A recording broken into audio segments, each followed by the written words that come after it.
How's it going? Hey guys, welcome to 3 Count Breakdown. I'm sorry, it's been kind of spotty a couple weeks. I just got updated my computer, but we are back with 3 Count Breakdown of Monday Night Raw and Tuesday Night SmackDown. Now, before I get into this, Raw this week is garbage once again. I mean, they do it every time. Do it again. Can't help themselves. Talking about New Day's breaking the record of the Demolition. Who cares? Who cares? Really, nobody cares about this. Even if they do beat it, it's not like they're the best. It makes them the best tag team in the world, because it doesn't. Yeah, they broke the record, but who really cares? So they face in a triple threat tag team match. Start the show off. I don't know why, but hey, do the show off. New Day faces Carl Anderson and Gallows and Sheamus and Cesaro. Why Cesaro is still in his tag team and fighting for championships, same as Sheamus, I don't know. Both talented guys, but hey, they're in tag team right now. This match was nothing. I don't know why they did this match. They weren't going to win. Put New Day out there, I guess. I don't know. But it's not like either of these teams are going to win, beat the New Day streak. They want New Day to beat the Demolition streak of the tag team champions. Everybody knows Demolition came in. They stomp them out. But who cares? Because New Day doesn't win clean. They win by pretty much cheating heels ways, but hey. But to start out, it seemed like, Cesaro might have almost won it for him. But, of course, New Day wins. Well, they're out in the back, and then, we'll talk about the party later. They had a party. I'm going to talk about it now. They had a party to celebrate. So, this is later in the night, but I'm going to talk about it now. Later in the night, they had a party celebrating. And Xavier Wood accidentally sprayed Stephanie McMahon with champagne. She goes ballistic. She throws the bowl Biggie has. She says it's not the end of the day for the New Day. And Kevin Owens convinces Stephanie to let Jericho and Owens, their friendship's over. They just kind of cut it. Jericho's leaving. We all know why. He has Fozzy stuff to record, stuff like that, so he's not going to stay long. Then McFoley entices that Rollins team up, and there you go. There's your main event. Another New Day match. Then you had another squash match with Braun Strowman beating Curtis Axel. Now you go, well, it was Curtis Axel. It doesn't matter. Curtis Axel is not a top-ranked superstar. He's talent enhancement, I guess. But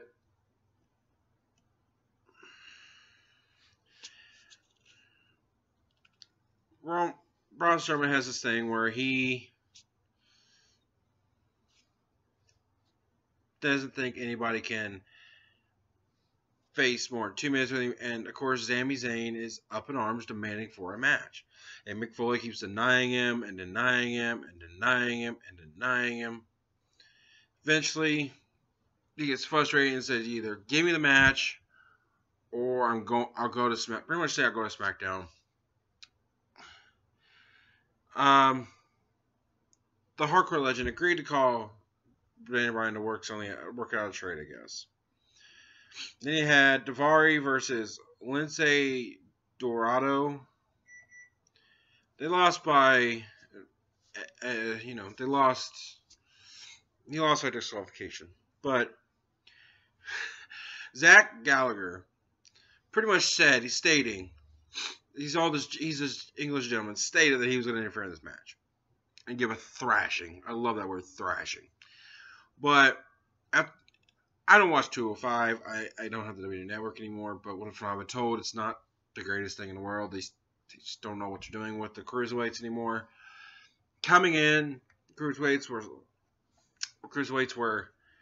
just top dollar to everybody. Everybody wanted to watch cruiserweights now. It's just no point. 205 is kind of give them their own stage, but the stage is still kind of dim-lighted, if you understand that. Anyways, took revenge on the extraordinary gentleman by bruising his knee last Monday, leading to an easy pick. Went on 205. Well, Gallagher achieved some payback of his own. He interfered in Daivari's match against Lince Dorado. Being a gentleman, he made a full entrance and announced that his intentions first, handing Daivari a disqualification win, but at a cost of a thorough thrashing in form of dropkick through the ropes. I mean, that's pretty much it. Like I said, Cruiserweights need to go to SmackDown. I think they'll be more utilized there. Raw's just tanking them. That's all they're doing. It's just tanking them. Brian Kendrick, T. Perkins, another Cruiserweight match. Literally a couple minutes, and it was over.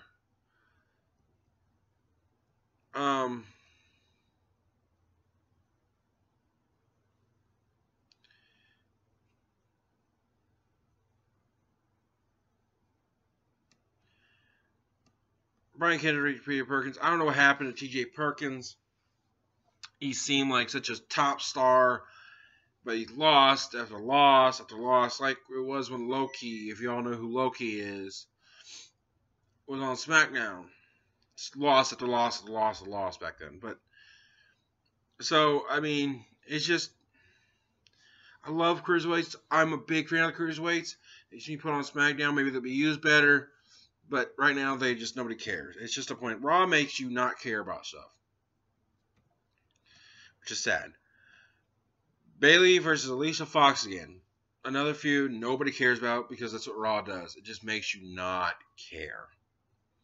But Bayley beats Alicia Fox again. Bayley is always winning, though. That's my thing. That's the thing. Bayley's always winning, but never can go up past Sasha or Charlotte. So, I mean, all the wins in the world, it does nothing for Bayley's career on Raw. I mean, if you look at it, there is no women's division on Raw because you see maybe 4 people. Nia Jax is not on Raw again. I want to see Nia Jax again. Where's Nia Jax? I love Nia Jax, but whatever. Alex Fox beef continue on Raw. It wasn't whether Bayley was trying to make a move on Alexander. Like I said, who cares? Instead, it was about Alicia Fox Cruiserweight premiere proving her loss to the Huggable One last week was a big old fluke. Looks like Bayley is a 2 for 2 in a fluke win over Miss Alicia Fox. Now, to be fair, Alicia might have better grounds to claim that this time she had about well in hand before she decided to get theatrical and slapping Bayley in the face. I'm just saying, it's just not worth. This stuff just sucks. I mean, good matches. I watched it. I'm not gonna say I love the show. There wasn't terrible matches, but they just don't do. It's just not right. They got Big Cass confronts Rusev. Big Cass and Lana showing us. They were gonna show this, teasing they're going to show, like the TV-14 stuff back in the old days.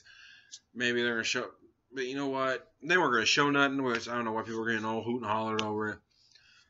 You knew they were going to show, and they're getting beat up. So, they made a joke about it. Here comes Big Cass, thundering down the ring to his best friend's death.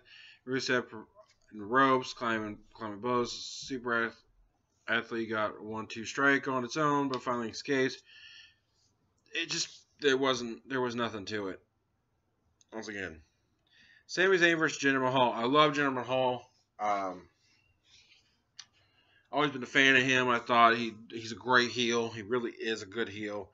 He needs a good push. There's a lot of people around that need a good push. Jinder Mahal is one of them. I know he's just a enhancement talent, but he needs to get at least one good push. Well, he was facing Sami Zayn, which lost to Sami Zayn. Sami Zayn's a beast. He needs a bigger push.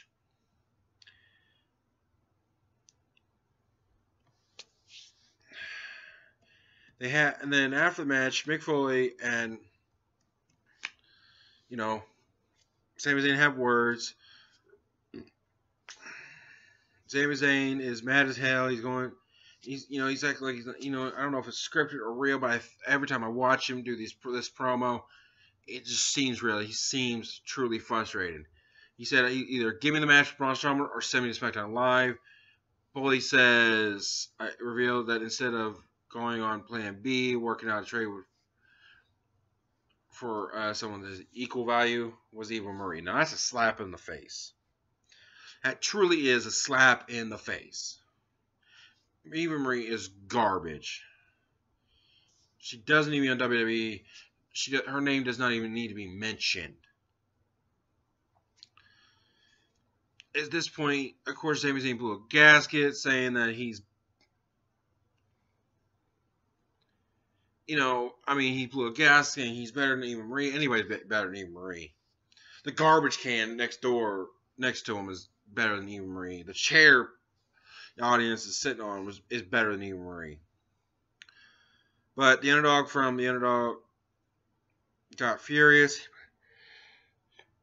It was just face to face, they went face to face about it. And finally, he gave the match at Roadblock because he said, I want that fire. He wanted to see that fire. He pretty much playing him like a puppet, and Foley was playing Sami Zayn like a puppet to get that fire and edge on him in a good way. I want to see him. I don't think at Roadblock will Sami Zayn beat Braun Strowman, but the stipulation is Zayn has to survive 10 minutes. I think he'll do that. I just don't think he'll win. If he does win, that'd be amazing. But I think he will last 10 minutes, and he will do well. So,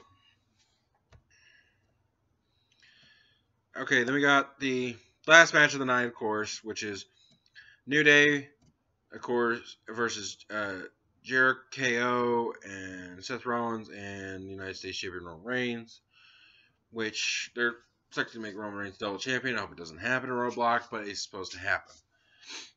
Of course, New Day wins. It was a decent match. I didn't see the point of it, but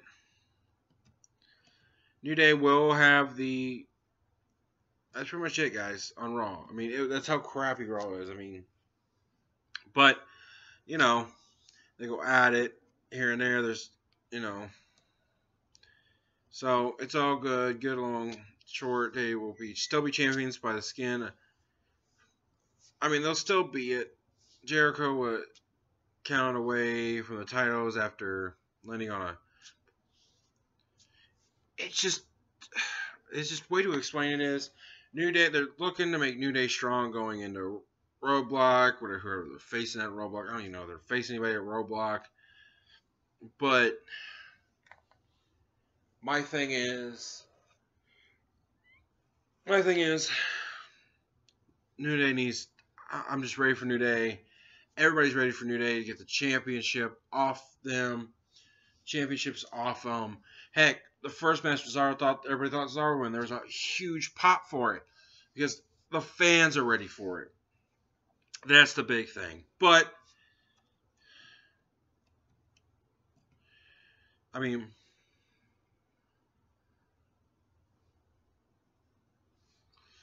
after the match, Jericho and Owens' friendship devolves even more. Like I said, it's just Raw is shit. It's garbage. They can't do anything with this. So, that's it on Raw, guys. Nothing interesting. Nothing interesting except for the Sami Zayn and Mick Foley, segment. That was the only interesting there. And I just think it's so good. I hope Zayn wins the Royal Rumble. I'm putting it out there. I hope Zayn wins the Royal Rumble. Goes on to WrestleMania. And I hope Owens keeps the title. That way it's Owens versus Zayn again. But this time with a title on the line. That's what I want to see. Title on the line. Something meaningful for this. That's what I want to see. So that's Raw in a nutshell, guys. Alright. We're going to go to SmackDown Live now. I like SmackDown Live. I don't know if it's just when I watched it because I was tired from the day. It didn't seem all interesting to me, but it still was better. So, first we have Miz TV start the show with it being announced that moments prior to James Ellsworth WWE Champion opportunity, he'd been suspended due to coming him down with ill on SmackDown. Thank God. This dude's 15 minutes of fame is over. It's done. He needs to go home. He needs to just go do something else. I don't care if you're on SmackDown. Just go do something. Go to Raw, dude. Just go to Raw. Get jobbed to Braun Strowman a few times. Just go away. You're done. The show opens up with Miz TV becoming the hot stuff all things titles talk about. AJ Styles was the guest, the Intercontinental Champion. The Miz didn't take long for the A-lister to do more than subtly suggest that he should be the new number one contender for Styles' title. Said he would take it off. He said the two quickly interrupted by Dean Ambrose and Dolph Ziggler, both whom was ready to fight. Here's the thing. I wouldn't mind Miz being a dual champion. I think he'd do well with it. I don't want Roman Reigns being a dual champion. I think I wouldn't mind Miz because I think he would do well on his heel. But that's it. Of course, Ziggler and Miz get into it. Leading to Miz hitting a Scarlet Nelly on Ziggler. And then Dean Ambrose striking both Miz and Ziggler with dirty deeds while Styles, runs out of dodge. Things only later on more when Luke Harper comes in, suddenly appears on the ringside, the lunatic fringe, with him laying out Ambrose. I want to see. I think I want to see Luke Harper with an Intercontinental title. I do. I want to see Luke Harper with the Intercontinental title.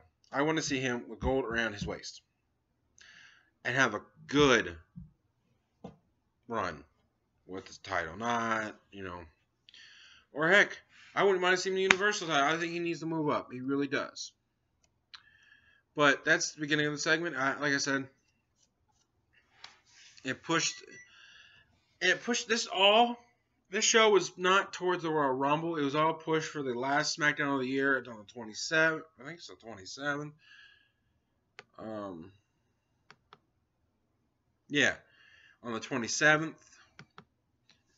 This show was all pushed for the 27th. That's what I like. They weren't pushing towards the Royal Rumble. They were pushed toward the 27th. The last SmackDown to see. You wanted to see that one. This is the last match you want. This is the last show of the year. You want to see the 27th. So that's what they want. That's what this all is going towards. I like it. I love it. I can't wait to tune on SmackDown then. Okay, SmackDown. Carmella versus Natalya. Carmella wins. With the country over who attacked Nikki Bella, Survivor Series still raging, Natalya attempts to defuse Carmella's claim that it was her before the stat line, quick before the match began, addressing Nikki, who was on commentary. The princess of Staten Island quickly cut it off, though, making her way to the ring to get the contest rolling. The Queen of Hearts would not be deterred, however, still trying to plead her case to the fearless Nikki, even while wrestling the match. However, there were some moments when Natalya, trying to reason with Nikki on the outside, had shoved to the fearless one whether or not she was on her way. Pretty much, she's trying to plead her case. Carmella cheated and won. Now, rumor is that Mickie James is coming to SmackDown. It's been signed, I guess. I wouldn't mind having Mickie James being the one to attack, Nikki. So you have Mickie and Nikki face off. Get Carmella, have Carmella face Natalya now. Just something different. So that'd be a good thing. But who knows where they're going with this? I think it's a fantastic storyline. It's kind of a good transfer to take Carmella out of the feud with Nikki, have somebody else feud with Nikki. I think it's a good transition. They're transitioning very well. So I like SmackDown very much better. Transitions very well. Flows more smoothly when it comes to storylines and stuff, and transitioning out of storylines and into storylines. Raw is just all over the place all the time. That's that. All right. SmackDown number one contender battle royal. Again, this is all towards the 27th. They're having a little fun. It's the Hype Bros, the Ascension, American Alpha, Fandango and Tyler Breeze, Heath Slater and Rhino. But, and the Usos are not there because they're out with injury. So, and the match rules was if one got eliminated, that was it. Only one got eliminated. The other one could stay in and still win it for the team. I did like that stipulation in there. I wanted to see the Ascension win because I'm a big Connor and Victor fan. American Alpha got eliminated, which was amazing to me. But I thought they were gonna win, but I wanted to see Ascension win. I'm warming up to Tyler Breeze and Fandango. I want to see them win, but I want to see the Ascension win finally.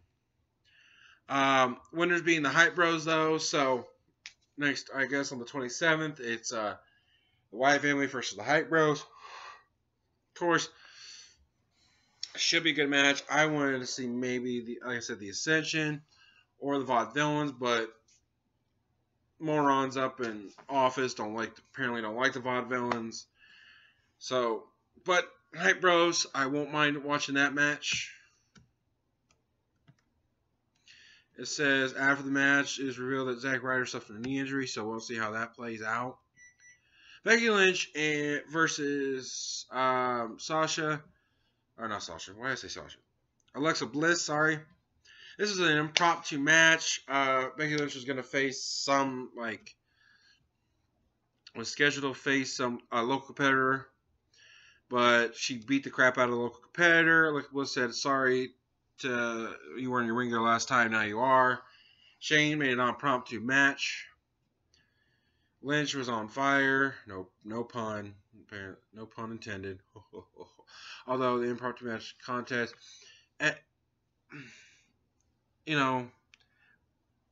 Alexa Bliss did the heel move of faking injury, getting counted out, keep the title because it's an impromptu match. She wasn't ready for Becky Lynch. She didn't want to face it. This was smart. People say this is cowardly. No, this is smart. It was smart. You weren't ready. Cowardly is like taking a chair and just beating the crap out of somebody. That's cowardly. That's just proving you're not stronger. That just proves to everybody you're not strong enough to beat them. That you needed help with a weapon or a friend, whatever. Alexa Bliss did it a smart way by just, I tweaked my knee, count out, I'm going back, yada yada. But Becky Lynch, beat the crap out of Alexa Bliss. She knows it probably was a fake. She's trying to get out of it. I think this is going to set up another match for the 27th, and I think it's going to be an amazing match. Like I said, these two, I love this feud. I love Becky Lynch. I kind of want to see Becky Lynch heel at some point, but we don't know when that's going to be. But, like I said, I love it. It's going to be all right, you got in the last match of the night, Dolph Ziggler. You got Dolph Ziggler, Dean Ambrose, The Miz, and Luke Harper in a fatal 4-way winning match to become number one contender for the title. After the Chaos 4-way match, AJ Styles on commentary because of course you got to be out there. The Miz was outed first with Dean Ambrose caught up roll up 1, 2, 3. The A-lister eliminated was followed by Luke Harper, who was taken out with a combo of Dean Ambrose and Dolph Ziggler with the super kick and dirty deeds.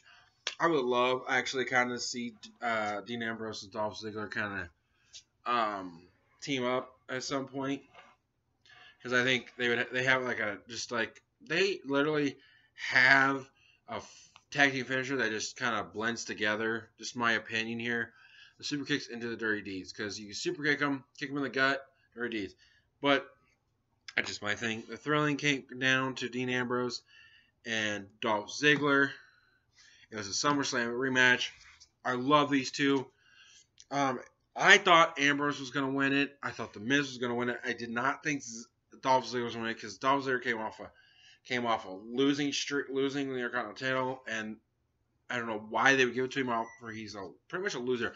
Not that he's not a good wrestler. I love his wrestling. He won the match, but Here's the thing. I don't know why they would give it to him. I don't know why they give it to him. Because he lost the Intercontinental. You don't go from a loss to winning for the. I mean, that's not the usual way it was been done before.